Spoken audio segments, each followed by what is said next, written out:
Authentic is sponsored in whole by Voice of Prophecy. We've already paid a visit to the Scottish philosopher David Hume, a go-to source for a lot of modern-day skeptics.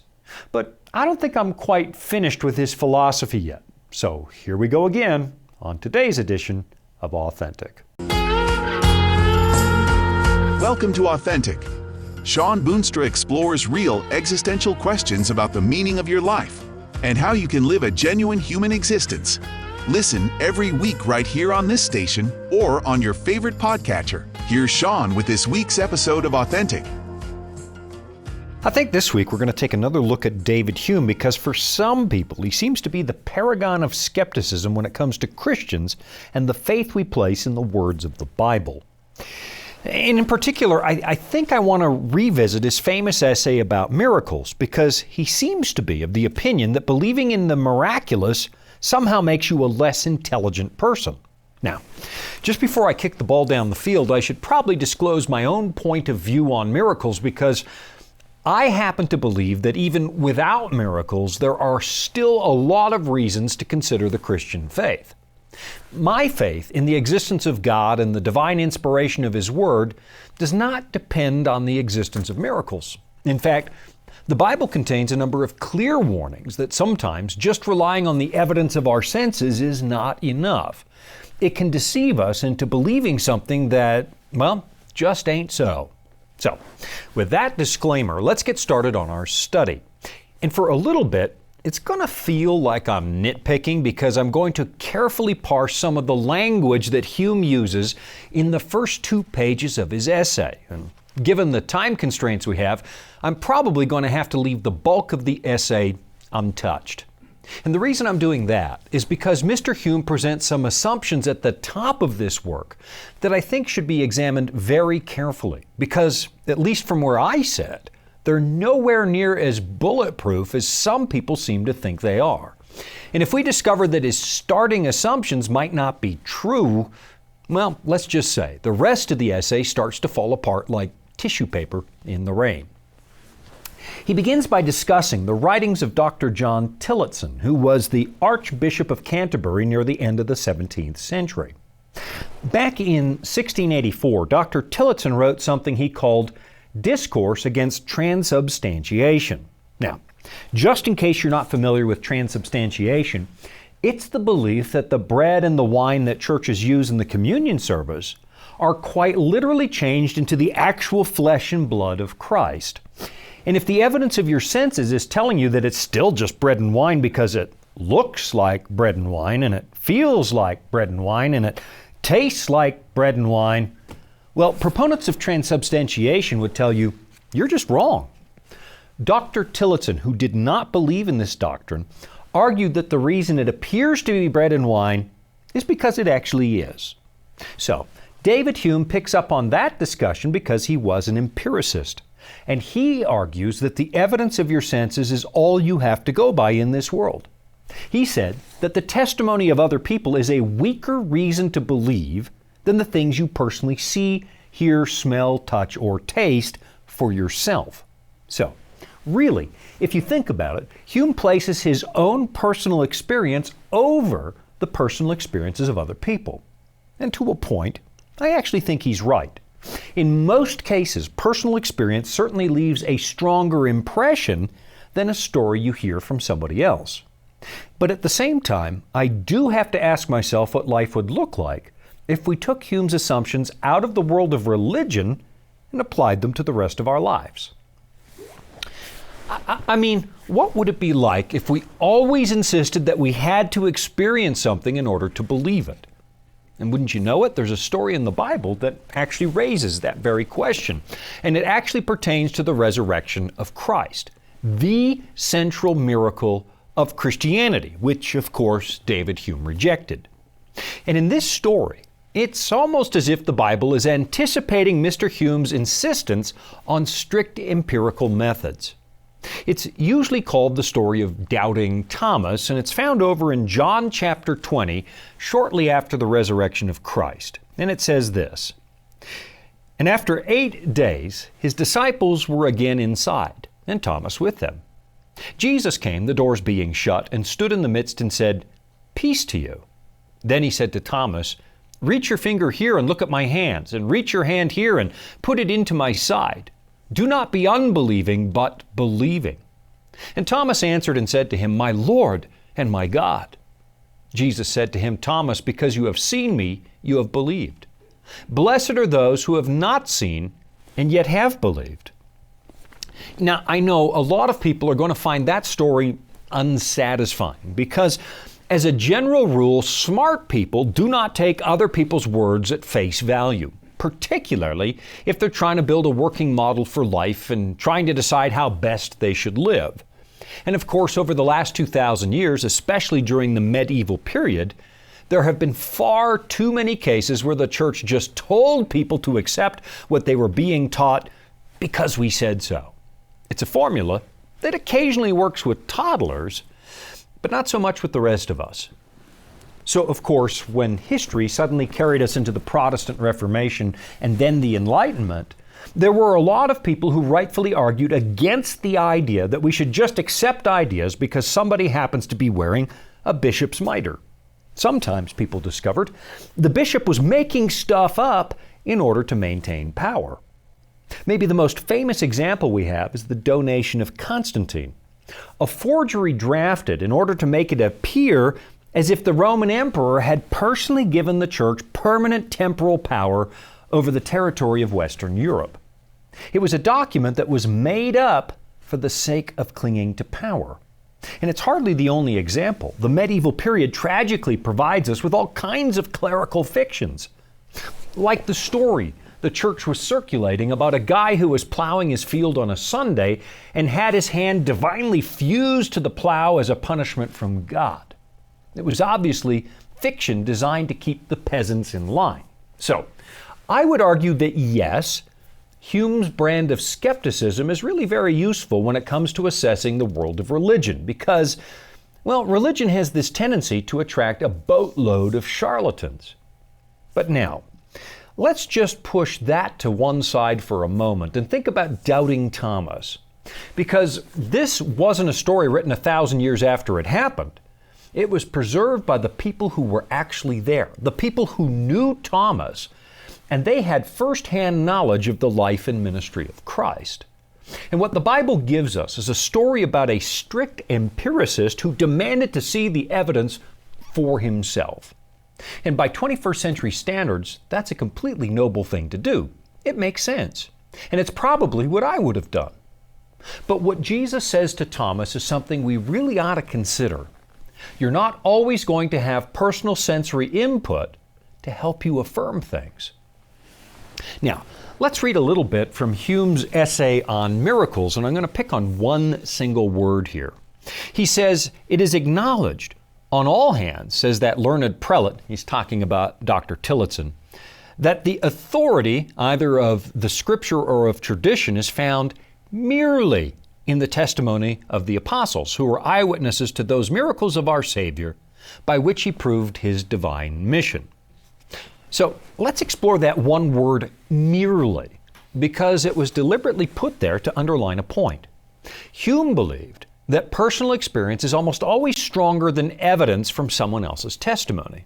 And of course, that seems logical because most of us assume that if you can see and touch something, it's far more likely to be real.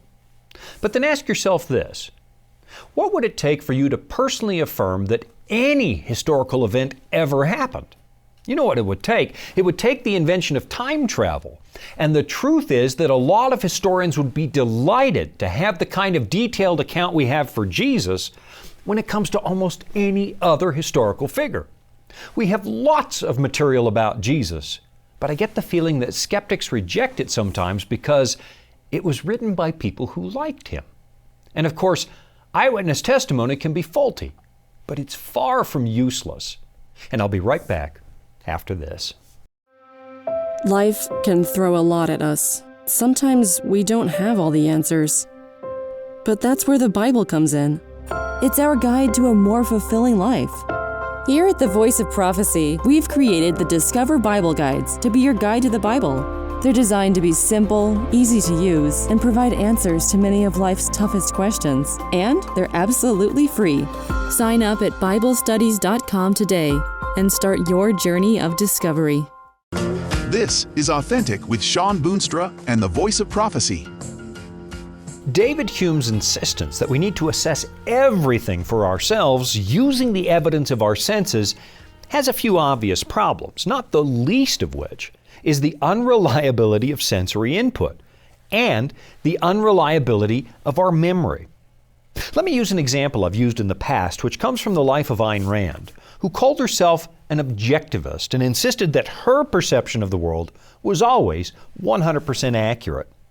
It happened when she was recovering from surgery and became utterly convinced she saw a tree outside her hospital window, even though her room was far too high for any tree to be visible. What she was seeing was the reflection of her IV pole, and because of the pain meds and the after effects of general anesthesia, she thought she was seeing a tree. And she was such a devoted empiricist and frankly such a prideful person that she flew off the handle when a friend of hers tried to suggest that her perception might be wrong. And obviously, it was. I mean, the truth is that our senses are notoriously imperfect, and so is our memory. And to suggest, like David Hume, that our sensory perception is always stronger than evidence from eyewitness testimonies, well, it doesn't always stack up that way. I mean, just consider what life would be like if you demanded firsthand evidence for absolutely everything you're going to believe. I was born in a tiny town up in northern British Columbia. Soaking wet, we were barely 5,000 people. And the first real city close to us, well, it wasn't close at all. In fact, I never saw a big city until I was about 10 years old. And that was Edmonton, which wasn't really a big city by global standards, at least not back in those days. I understand today it's actually over 1 million people. So, living in this tiny village, my personal experience of the world was rather limited. We had a couple of radio stations, and 1.5 TV stations, and of course, no internet. My knowledge of the broader world came from the town library. And fortunately, I've always loved reading. And the other day, as I was cleaning out my basement, I found this school report I wrote when I was just 9 years old, back in the 4th grade. It was a report about Saudi Arabia, and it was written on construction paper and held together with a piece of yarn that I threaded through some holes I punched up on the left-hand side. When I look at that report now, I'm finding it to be remarkably accurate. A little thin on details, but factual. And it was factual even though I had never experienced the outside world. I wrote it with nothing but the written records of other people who had actually seen Saudi Arabia for themselves. So you've got to wonder what would have happened if I'd told my teacher, look, there's no way I can write a good report unless I hop on a plane and go visit the Middle East. That's just not the way real life works for most of us most of the time. I mean, of course, you'd have to assume that my report would have been better. I mean, it would have included some Polaroids, but of course it was never going to happen, and all I had was eyewitness testimony. Now, of course, I know that the age of the internet has led to some real problems because it seems much easier to manipulate information, and we could all afford to be a little more skeptical. What David Hume was talking about, though, was improbable stuff like miracles, so it doesn't quite equate. Nothing in my school report was even a little bit improbable. I said the climate is hot, the desert is dry, the people dress differently than we do, and I said Islam was more popular than Christianity. All of that was strictly factual, and none of it was unreasonable or improbable, so Hume would have been fine with that report. What he was going after was miracles, things that by his own definition were a violation of natural law. And for that, he demanded better evidence. And honestly, I can sympathize with that. But let's be honest, nobody can build a time machine to go and witness the resurrection of Christ. But that doesn't mean we can't accept the testimony of people who were there. It might be weaker evidence than seeing it yourself, but it's still evidence. And it's not like we only have a tiny fragment of some ancient document to help us study the life of Christ. We have multiple detailed accounts, which I must say is all that anybody has for any historical figure, at least before the advent of TV or radio. In fact, we often have far less written evidence for other well-known historical characters. Now, that doesn't necessarily mean that David Hume was wrong, and on many fronts I tend to agree with him. And I also tend to demand good evidence for what I'm going to believe. But I am saying that Mr. Hume's rejection of the Gospels is not as great an argument as he would have us believe. I mean, if we're going to reject anything that we haven't experienced for ourselves, it's going to lead to a really hard life, because you and I accept all kinds of things through hearsay. Most of us have never personally conducted the experiments that led to the scientific revolution, but we still believe in things like nuclear energy. And if we had to reproduce everything for ourselves before we could believe it, that would be an absurd existence. And of course, David Hume wasn't really talking about probable things. He was talking about improbable, like the resurrection of a dead person. Then again, a lot of things that we take for granted today seemed really improbable when somebody discovered them, like the discovery that a feather in a bowling ball will fall at exactly the same rate of speed if you put them in a vacuum. Now, there's another key problem with David Hume's assumptions, which is the idea that all Christians have is the eyewitness accounts of very dead and very ancient people. I mean, it certainly looks that way, but what we have in the pages of the Bible is the testimony of people who said they had a personal experience with a personal God. The Bible is the record of a creator who not only made the world we live in, but continued to interact with us. David Hume might suggest that this is weak because it's third-party eyewitness testimony. But what he seems to neglect is the way that the Bible indicates that these authors were inviting us to experience the same God for ourselves today. The Bible is not the sum total of our evidence. It's more like a travel guide where the author expects that you're going to follow the same road and meet the same God. So, yes, this is a record of somebody else's experience, but it's also an invitation to join them, to encounter the same God for yourself, which is what Paul suggests in his letter to the Romans. I mean, just listen to what he says in Romans chapter 15. For whatever things were written before were written for our learning, that we through the patience and comfort of the Scriptures might have hope. So, in other words, the reason we have the Bible is because the people who encountered God in the past are trying to show us how to recognize Him in the present so we can share in their hope. And then Paul says this over in his second letter to Timothy. He says, "But you must continue in the things which you have learned and been assured of, knowing from whom you have learned them, and that from childhood you have known the Holy Scriptures, which are able to make you wise for salvation through faith which is in Christ Jesus." So instead of thinking of the Bible in terms of the kind of eyewitness testimony delivered in a Western jury trial, it might be better to think of this book as a detailed invitation or an old-fashioned letter of introduction, the kind that emissaries used to carry from their king in order to prove to another king that they were trustworthy. But in this case, it's the king himself getting the introduction. This book was written by people who hoped you would also get a chance to have a personal experience with that same God. I'll be right back after this. Here at the Voice of Prophecy, we're committed to creating top quality programming for the whole family, like our audio adventure series, Discovery Mountain. Discovery Mountain is a Bible-based program for kids of all ages. Your whole family will enjoy the faith-building stories from this small mountain summer camp and town. With 24 seasonal episodes every year and fresh content every week, there's always a new adventure just on the horizon. Check it out today at discoverymountain.com. Retirement planning can be a stressful process, but it doesn't have to be. The friendly people at the Voice of Prophecy can walk you through the entire process and explain all of your options based on your specific needs. Whether you'd like to set up a trust for income or make a gift that will benefit your loved ones and change lives through the Voice of Prophecy, we're here to help. To learn more, call 1-800-348-5993. This is Authentic with Shawn Boonstra and the Voice of Prophecy. David Hume rejected the possibility of miracles on the basis of personal experience and probability. The only way he would ever accept that a miracle might be possible, he said, was if the falsification of the story proved to be more absurd than the miracle story itself.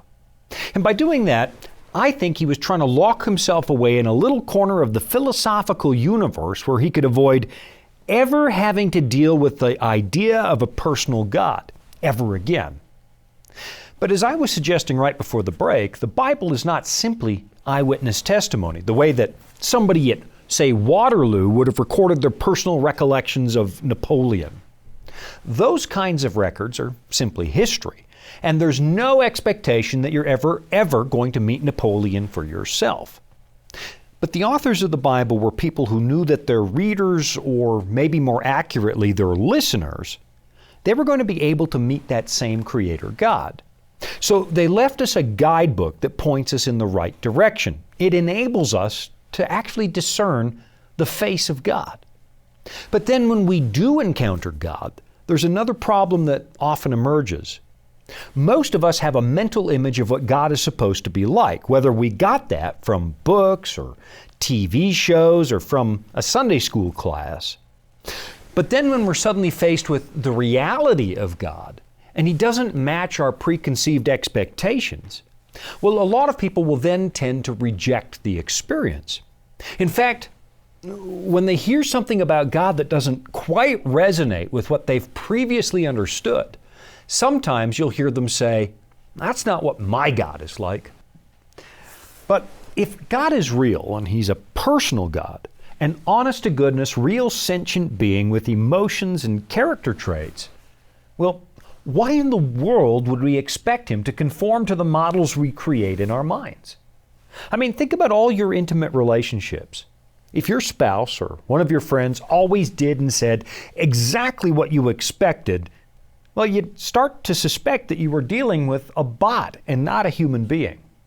So let's explore one of the stickier problems we have with the Bible, one that a lot of skeptics love to bring up when they discuss the possibility of an omnipotent, all-powerful God.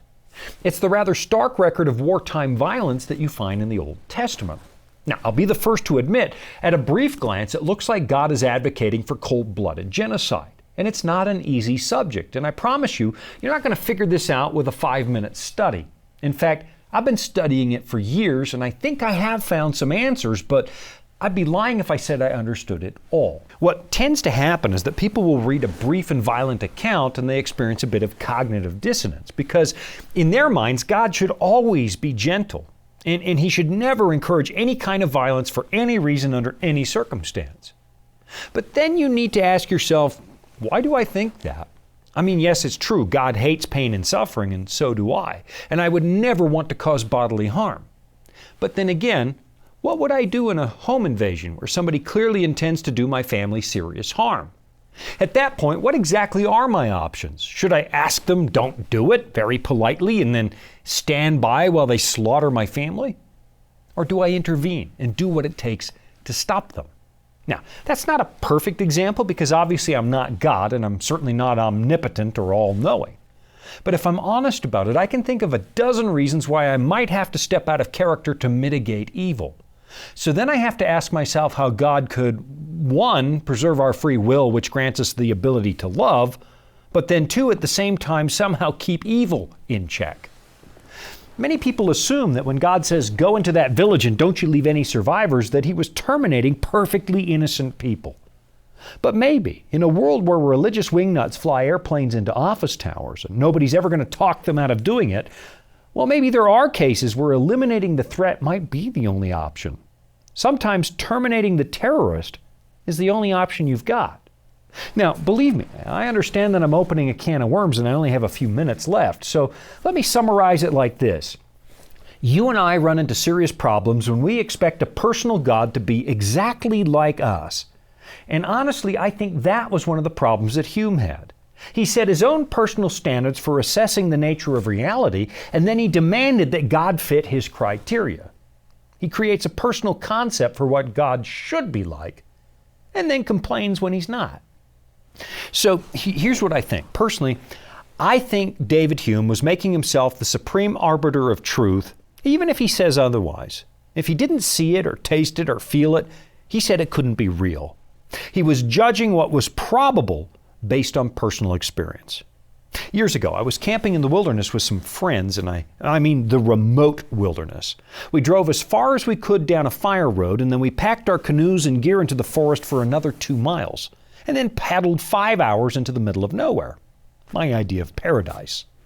And one night near the end of the trip, we were sleeping on the shore of this lake out in the open air. And as we laid there looking at the sky, this massive thunderstorm appeared on the horizon. But it was one of those storms where there wasn't a lot of rain, just lightning. So we stayed on the beach and watched it instead of getting into our tents.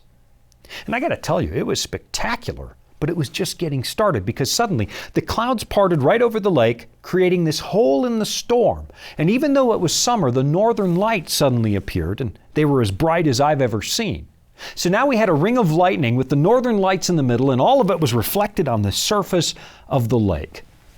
And I don't know what the odds of witnessing something like that are. 1 in a million? Who knows? But ask yourself this. The only evidence you have for that story is me.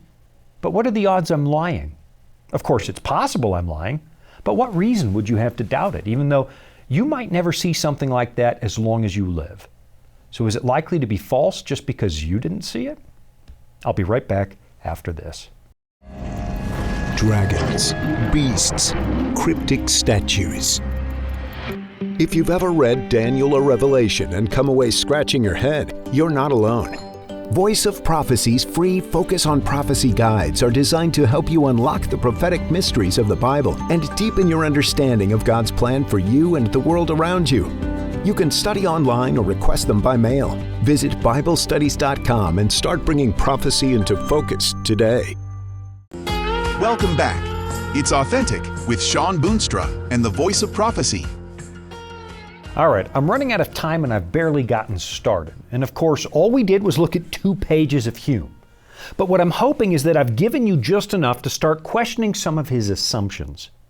When David Hume tells me that eyewitness testimony that we find in the Bible is insufficient evidence to believe, he's also telling me that his personal experience of the universe and his assumptions of how things should work, well, that should be enough to convince you that he's right. And I know I'm oversimplifying things, but that's essentially what he says. This idea that his empirical data is better than yours. And maybe we'll have to pick this up again another day because so many people seem to think that Hume drove a nail in the coffin of Christianity. But I do have to ask, why would you take his word for it? I mean, what if we applied his criteria to his now ancient books? Why would his testimony be enough to refute the testimony of all these people? Why would I give up the personal experience I've had with God because of some Scottish writer who says that from his perspective, that just doesn't seem possible? You know, maybe it's better to just get a copy of the Bible and find out why so many people think this book is a compelling guide to experiencing God. I'm Shawn Boonstra. Thanks for joining me. This has been Authentic. You've been listening to Authentic, sponsored by Voice of Prophecy. Remember, you can listen every week right here at the same time. And thank you. Authentic is funded by listeners just like you. You can support at voiceofprophecy.com. That's also where you can find all the episodes you missed, or where you can listen again. That's voiceofprophecy.com.